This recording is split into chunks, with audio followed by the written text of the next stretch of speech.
Aujourd'hui, je vous invite à une visite de la SNS 233, Société nationale de sauvetage en mer de Cagnes-Roussillon. Voici la vedette déjà, avec une particularité sur cette vedette, c'est la présence d'une vigie, une vigie très utile pendant toutes les phases de recherche. Maintenant, embarquons à bord. Voici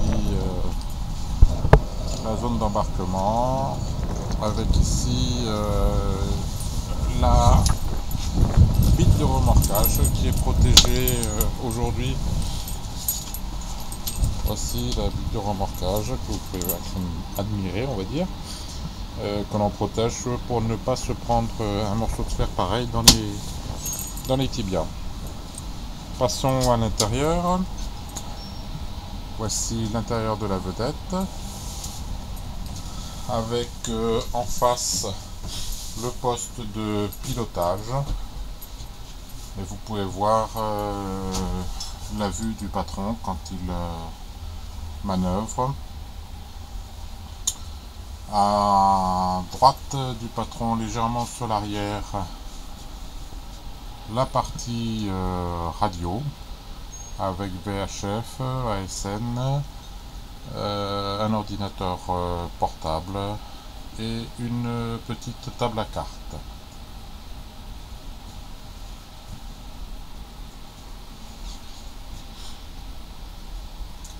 Maintenant, aperçu de la zone avant avec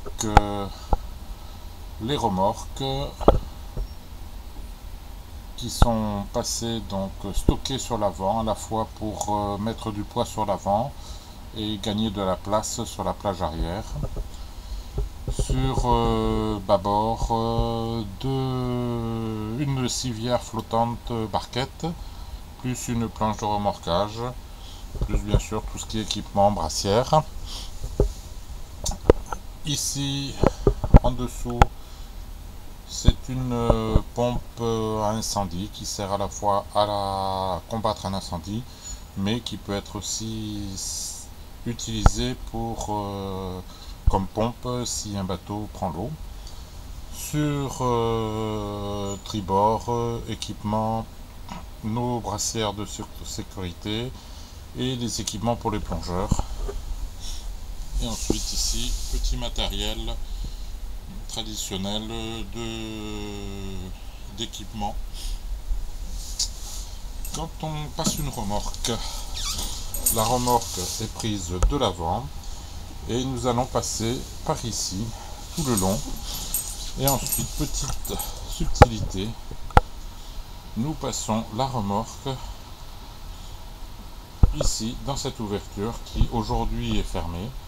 Mais ceci permet à la fois d'être en position de remorque et en même temps d'avoir cette porte fermée. Ce qui permet de naviguer en remorque, même avec une mer de l'arrière formée. Et si les vagues arrivent à déferler sur la plage arrière, elles ne rentrent pas à l'intérieur. Et ce n'est pas le petit espace qu'il y a dans le trou de passage de la remorque qui va nous gêner.